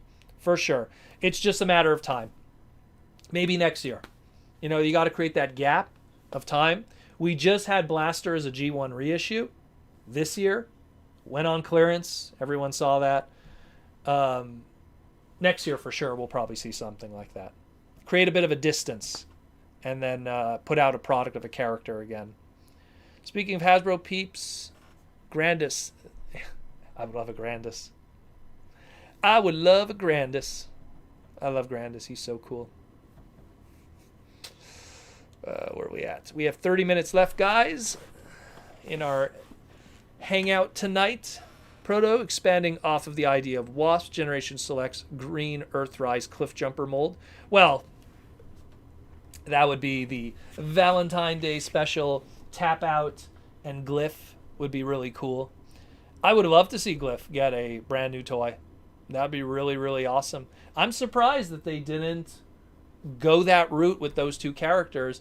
Even when they did, like, they literally, like, IDW did a Valentine's Day special book and everything. You didn't think, like, you know, they could do some Generation Selects, you know, exclusive 2-pack or whatever to kind of be like a connection to the book. But yeah. Hey, Proto, that dead Unicron head, your thoughts on dead Unicron head toy? The one that's over there. You can barely see it next to Chromia, aka Thunderblast. It was a cool pack-in. I have a Minton box. I always keep a Minton box. Let me get it. Get it going off camera. It's a little dusty. But I always keep a nice, beautiful Minton box. Very dusty. Whew. Primus. Just because I love Primus. Look how dusty that is. Jeez. I think I got this, no joke. I think he was on clearance for like $30 Canadian, which is like 25 American, I guess, 24 American. Back in the day, they were clearancing him like crazy because Cybertron was not selling well. And that big price point in a line that wasn't selling well was not working out. But I love that Unicron head. Do you think we could see Generation-style figures of Windblade, Demolishor, and Thunderhowl? Well, I think Windblade's going to probably get a new figure sooner or later. She seems to be something that is revisited every so often. Demolishor, if they go in that Armada route, for sure. I think they have to do a Demolisher. When was the last time they used that trademark? I think they will. They'll probably have to do something. Creo, and then there was Tiny Titan. Ooh, yeah, they're going to probably have to do a Demolisher very soon. Keep an eye out for that one. Oh, wait a minute. Hold on. No. Did they use Demolish? For Studio Series 8, for Studio Series movie, they didn't use Demolisher for that. No, they didn't. I don't know. I'm trying to remember what trademarks were used recently.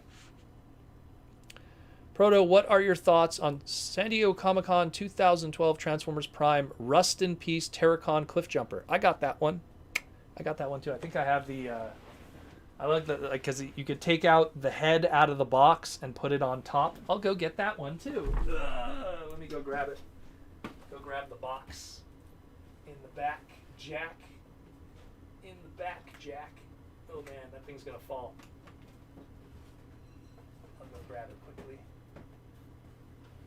Please don't fall. Please don't fall. This little buddy right here. All the cool box set stuff, I keep it over there just because they're such nice display pieces. So this is what he's referring to. This was the 2012 one. What was cool about it was the dead Cliff Jumper, but when you took it out of the box, grab it out of the box here. It was Cliff Jumper's. It was his head, which was pretty cool. And an undocumented gimmick was you could put the head on top of the box. Isn't that cool? And there he is on the back. Isn't he awesome? And you get to see yourself in the camera there. But it was really cool, that Cliff Jumper head. You make that the thumbnail.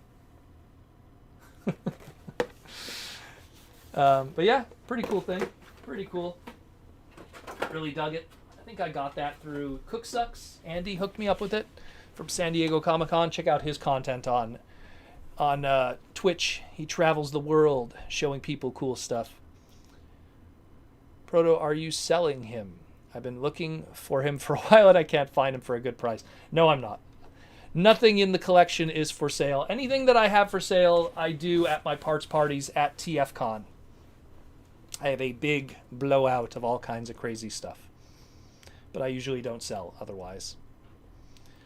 Transformers Prime has been abandoned storyline of the Star Seekers. Yeah, that was their book too. Where we at? Where we at? Proto, are you selling him? No, I'm not selling him. Earthrise Tap Out and Glyph as a 2-pack wouldn't sell well at retail. No, I wouldn't sell it in retail, Ray. I would sell it as like a Generation Selects thing, limited print, make people want it that way. Heck, even do it through Amazon if you have to do it through their like Galactic Odyssey kind of thing. And release it during Valentine's Day, just to make it extra special. Put little hearts on it. That would be fun. Personally, I think the Bumblebee movie characters like Shockwave and Soundwave should be in the RED line, since we didn't see them transform. Thoughts? Well, the RED line is going to focus, I think, half of it is going to focus on just the popular beats, popular characters that they know will sell well, and then the odd popular character that they don't have a use for the trademark. I'd hate to say this, but I'm worried that Unicron is going to be part of RED as a way to not have to make a new Unicron toy for 4 years. Like, I swear, if we see an RED Unicron, well, I'm sorry, guys, that's what it's going to be. Because it's the same thing. It's like, we're probably not going to get a Knockout for a while, but yet there's going to be an RED Knockout coming out. So that's going to come out, and then they're good for Knockout toys for 5 years. So something like those characters, maybe, but I could really see them also just being regular toys. They rather just do that. It's, you have to understand, when you have a line like that, you only have so many slots per wave, like 4 slots or 3 slots per wave. So you got to really be picky about where you put those characters. And it's all about timing too. Which video game franchise do you think Transformers would have the best crossover with? Power Rangers? Probably Power Rangers, I'd have to say. Probably. 1 second. 1 moment.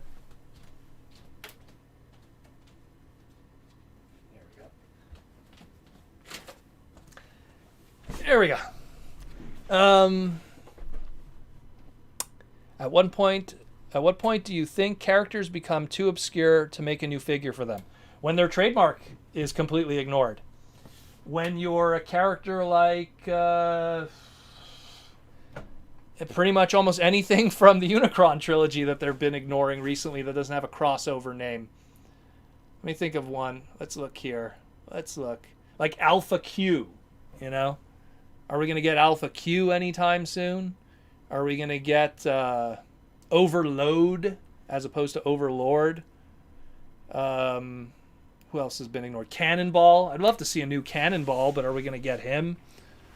You know, from Cybertron. Exilion. That's another one. Long Rack.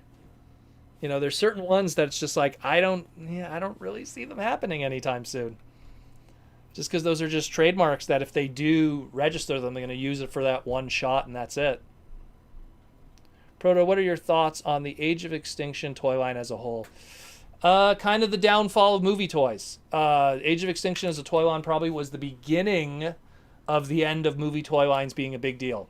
I mean, I really think Dark of the Moon also kind of was the beginning of that when they started doing those more Cyberverse play pattern and the mech tech weapons. But Age of Extinction really was kind of the beginning of it. They increased the price point. The toys had less paint and less plastic. And after that, it was just kind of like, all right, here's the Last Night. Now it's premium box stuff and everything. And then Bumblebee movie toy line was terrible. But by then we had Studio Series, so we shall see what happens with that, with whatever the next movie will be, which we still don't know anything about. Hey Proto, one worry is Kingdom and any other Beast Wars stuff after probably justified. Is there any transmetal characters without any vac metal plastic? If they do it without vac metal plastic, they'll have to do it with vac metal. That's how do you do transmetals without their vac metal idea? They'll do it. Vac metal is not expensive. It's a gimmick. If they could have vac metal plastic on McDonald's toys, Hasbro could do it. So, Proto, do you think Sideways should be a remold of Punch Counterpunch into two Headmasters with the new Headmaster mold? That would be a lot of work. Personally, I would prefer they just do a brand new Sideways toy that turns into a motorcycle. I don't think they need to take that Counterpunch mold and rework it from the ground up. Just do a brand new mold. Little combining mini-cons into motorcycle driver would be really cool. Purple motorcycle. That's a really cool character that just had a very stiff, Armada toy. So, be really cool to see. Proto, do you think Hasbro should re-release Transformers Prime Gaia Unicron? You're talking about the Chromie Delicious. I have him down there. He's kind of hard to see. Transformers Prime one. I'm surprised they didn't. I don't know why they decided to use that Megatron that they chose. They should have used that Unicron. It would have sold so much better. The only reason why I think they didn't reissue it is because they didn't want to detract from the HasLab one and make that one not seem like a big deal. I think that if we didn't have HasLab Unicron, they probably would have taken the Gaia Unicron and reissued it along with the Breakdown 2-pack that we got.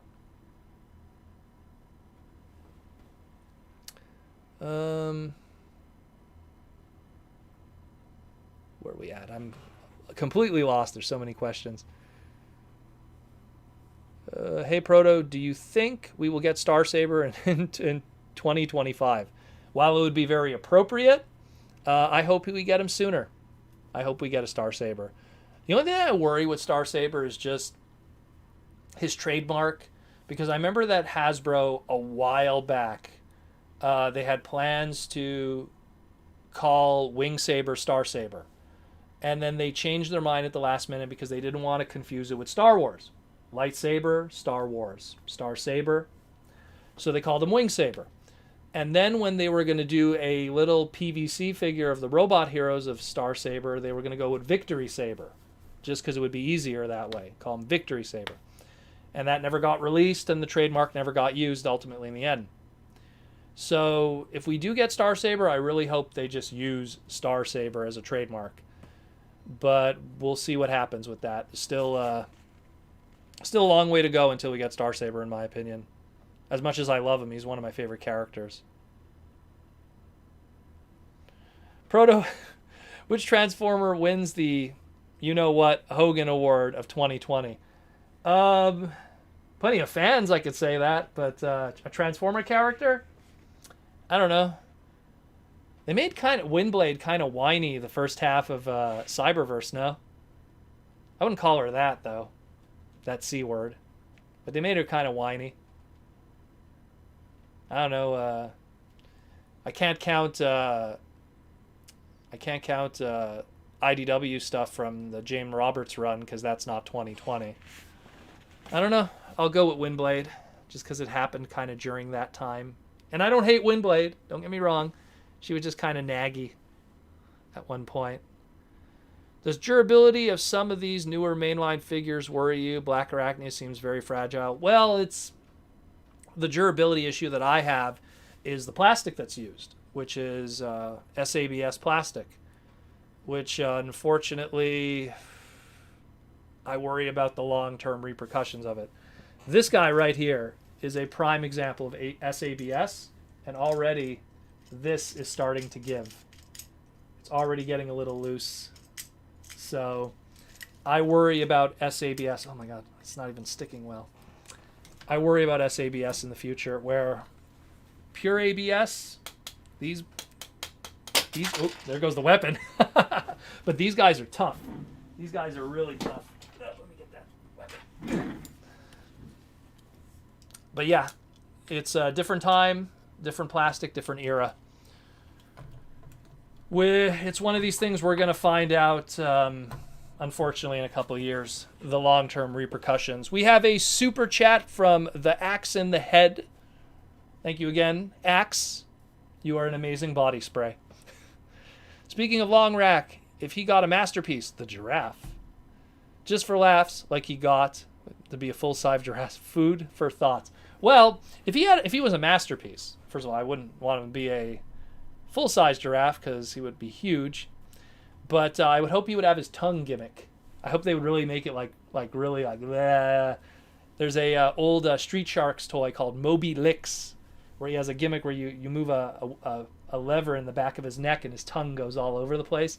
So it'd be cool if Long Rack with his tongue that his original toy had would be pretty cool. I like Long Rack. That is an underappreciated Beast Wars Neo toy. Go out of your way to pick it up. It's really cool. Really, really good one. Get the 2-pack, too, because you get more bang for your buck. I think Korea reissued those guys a bunch of times. Pro, do you think Hasbro should release deluxe scaled Rescue Bot figures in 2022 for its 10th anniversary? Maybe. I'd like to see Heatwave get some kind of legitimate toy. Because when you think about, like, let's say Boulder, it really is, Boulder really is just, he really is just Bulkhead. And Chase is just like a blue version of Streetwise, but I'd like to see Heatwave get a good shake of a toy.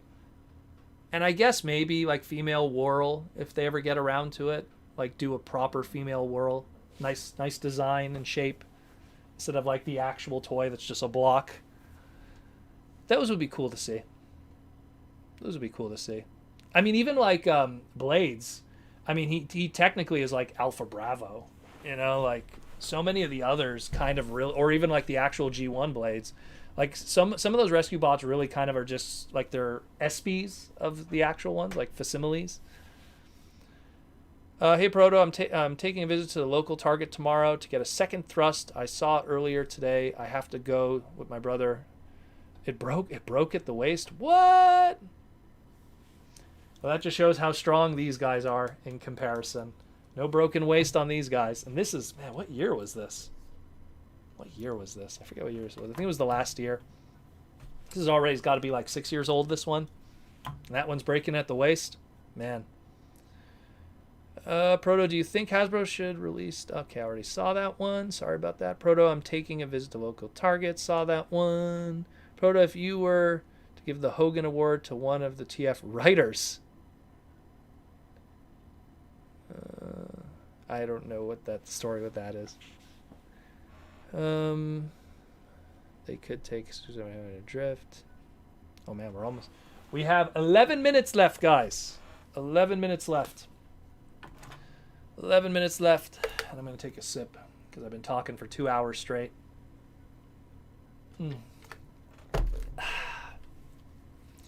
A lot of good stuff today.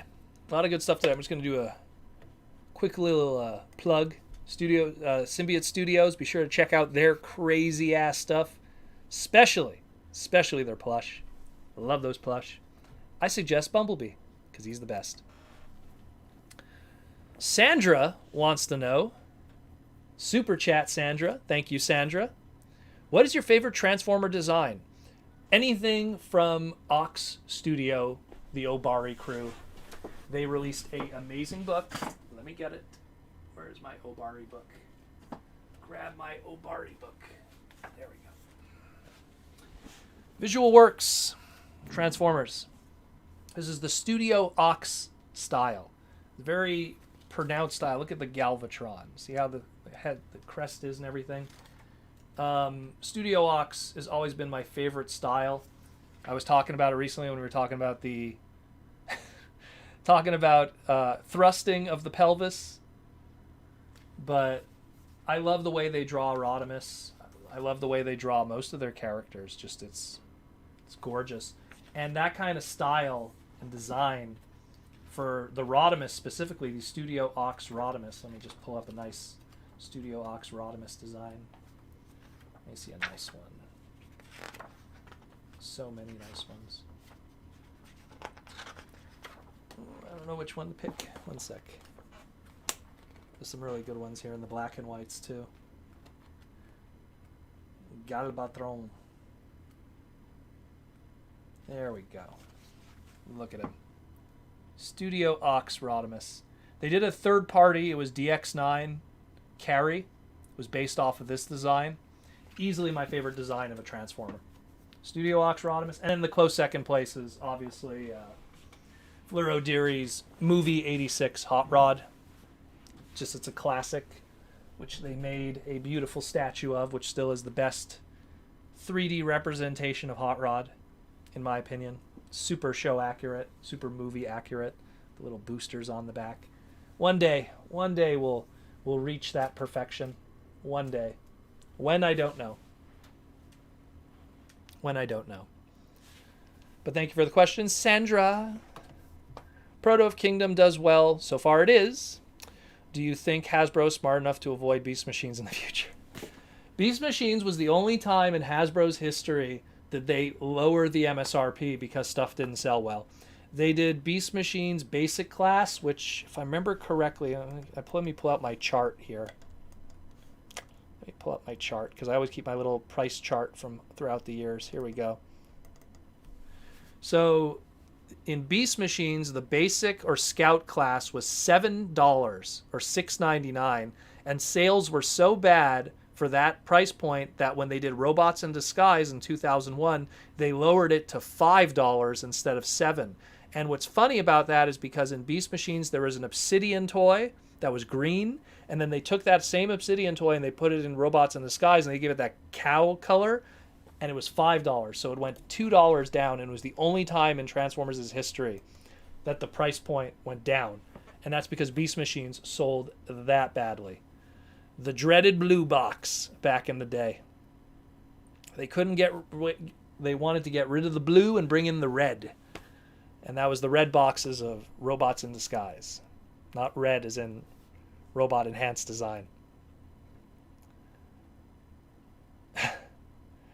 Very fond of Val Venus, that Studio Ox Devastator. Yes, he is. Hello, ladies.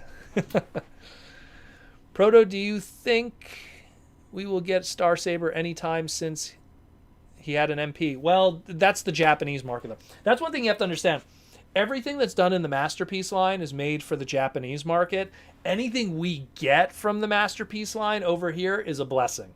And recently, in case you haven't noticed, no G1 Masterpieces have been coming out stateside in retail. Only the movie Masterpieces have been coming out in retail. And that's only because the Chinese market has their English language movie Masterpiece packaging. So we're not going to see that anytime soon, probably in American retail, even if the Masterpieces exist, because that's specifically 100% a Japanese market release. That's something that people need to understand. There's a lot of Transformer product that's made specifically for that market with no intention of it ever being imported here. A lot of that Generation Select Takara Tomy Mall stuff, like that God Neptune. Yeah, you could get it through the Hasbro Pulse website, but it really was meant for the Japanese market only. You were never going to see that in like a Walmart or something, or a Target. Hey Proto, are there TF history books and guide price chart worth money and price guides with price charts worth the money, willing to pay for them? There is not a single Transformer price guide book that I would ever suggest, because prices change all the time. That's why I do my Transformer finance videos. Those finance videos talk about the price changes and fluctuations all the time. There was once a price guide book, and every time I look at it, I laugh, because it's like, oh, $40 for a complete G1 Jetfire, which that would never be the case today. So price guides, no. Guidebooks and history books, I wish I could suggest, look, there's the Transformer Generation guidebooks that are Japanese books. They're good for toy-like images and stuff, but there's nothing really that covers the lore in one fine swoop, unfortunately. There's stuff that like covers this and that, and they're all Japanese books, and if you don't speak Japanese, you kind of miss out half the story. Recently, there was an absolutely amazing Japanese Beast Wars guidebook that was released through Hobby Link Japan. Incredible book, amazing book, Japanese only. So that's where we kind of lose out, unfortunately. We got 5 minutes left, by the way, people. Hey, Proto, speaking of original MSRP, how much did Black Zarek cost in Japan when he first released? Black Zarek, in Canadian or US? Well, Black Zarek was, I want to say, if Scorponok was 5,600 yen, I'm going to assume Black Zarek was the same. The thing is, I'd have to get the box, because what's cool about, wish I had an example of a Japanese box nearby. Oh, I don't. Oh, wait, maybe I do. One sec. Let me grab this reissue box. Maybe it might be a good example. The one cool thing with Japanese product is a lot of times they put the yen price right above the UPC. So see where it says 2,500 there? So this was 2,500 yen for G1 Hot Rod. So I'd have to bust out from my storage my Japanese G1 boxes of Black Zarek. I don't have a Mega Zarek, aka Scorponok. But I'm going to assume it was probably the same. Granted there was a year difference there in Japanese inflation, but that would make him about $60 to $70 in exchange back then, I guess. But, it was what it was. We can never, if we could go back in hindsight and go, oh, that was going to be worth money one day and be fragile, we would have thought of things differently. Speaking of MSRP, how much did the Age of Extinction Autobots United pack retail for? That one I don't know. That one I wasn't paying attention.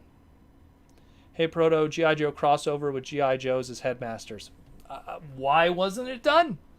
There's a lot of ideas of human crossover stuff that Hasbro just didn't do. Look, we had that whole resolution, like crossover of all the multiverses with the IDW comics with Rom the Space Knight and the Visionaries and G.I. Joe and all that crazy stuff. And anyone remember it? I don't. Unfortunately. Proto, do you consider G2 the new generation era of Beast Wars? Beast Wars, the Attitude era of Beast Wars, with TF, Beast Machines, and Dub Invasion angle. I never really looked at it that way. G2 being the new generation would definitely be funny, though, because it would be very 90s with those wacky colors. This would definitely be a color that Razor Ramon would have been wearing back in the day. Or Max Moon, probably be a better example. But G2 for sure is definitely the new generation. But they were both in the 90s, so it only makes sense. Your thought on Flame Toys Transformers coming Windblade RC. I talked about them. I think they are beautiful. I think they are great. If you don't like it, hey, that's you, man. it's made for the Japanese market with Japanese market sensibility and the people that really enjoy that kind of product, that have made them tons of money up to this point. Go into any anime store and tell me you don't see stuff like this selling by the buttloads. Proto, do you ever miss the old era of TF figures, 2007 to 2014, when times were the more simple and toy prices were cheap? Well, I miss the times when it was Beast Wars and you got maybe 20 figures a year, and as a result, you were able to collect all of those 20 figures over the year and really enjoy each one of them. I think that today there's so much product that comes out. In 2007, let's not the amount of movie toys that were out at the time. There's so much product that you don't really get to enjoy anything. You pick up a figure, you transform it once, you put it on display, and before you know it, there's new stuff coming that you don't have time to really enjoy it. And that's something that I miss, because when Beast Wars was out, like 96, 97, I think there was 28 figures that first year. You could easily get all 28 of those figures easily and spend time enjoying them. But Beast Wars was a different time. Transformers was dead with G2, so they were playing it very safe. Today, now there's so much product. There's so much product out today. We got 1 minute left, so we're going to give it to a super chat person. And then that'll be it for the day.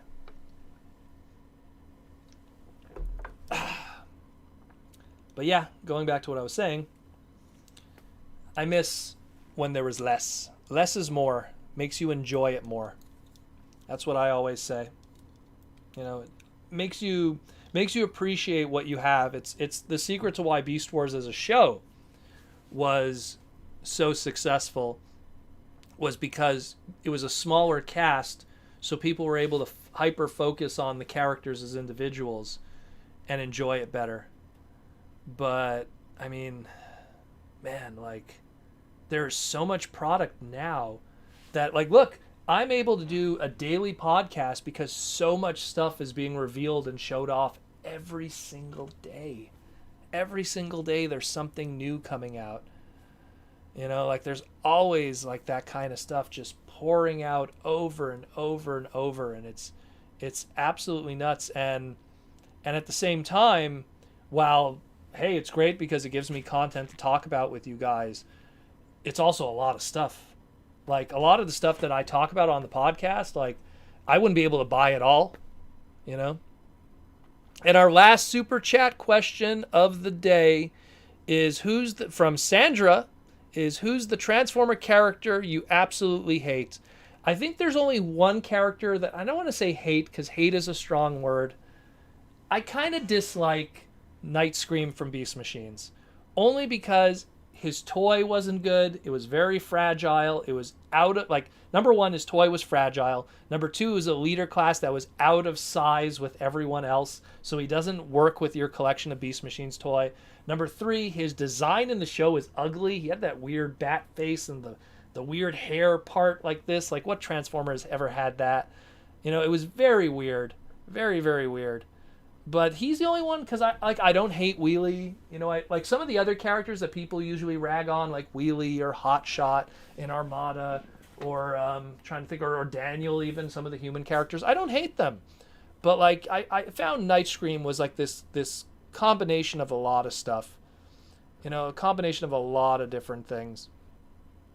We have one more super chat we'll do. Larkin Layer, very true, more or less. When I was a kid, I had way less Transformers than today, but started my passion over 35 years. Yeah, there's just so much. There is so much, man. Thanks again, guys, for the super chats. We're going to call it a night. Again, amazing having everyone here. We topped out at about 150 people today. A lot of really cool super chats. Thanks again, everyone who gives the super chats, because it really helps the podcast out. Helps us upgrade all the crazy stuff we got here. Hey, you guys paid for this. Keep in mind, you guys paid for this. This camera here, you guys paid for this. So you guys help out, keep this podcast, awesome. And we always try to upgrade everything. So thanks again, everyone. I want to thank again also the sponsors, Hasbro and Symbiote Studios. Check out their stuff, their cool stuff, including their Let me get in the shot here. They're awesome t-shirts. They're awesome pins. Let's have to get in the shot. Awesome pins. I love this Optimus pin. So cool. And of course they're plush.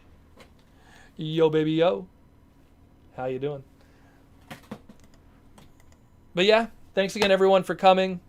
Awesome podcast. Awesome stream. We'll talk more this week. Check us out. If you haven't already, join the Patreon.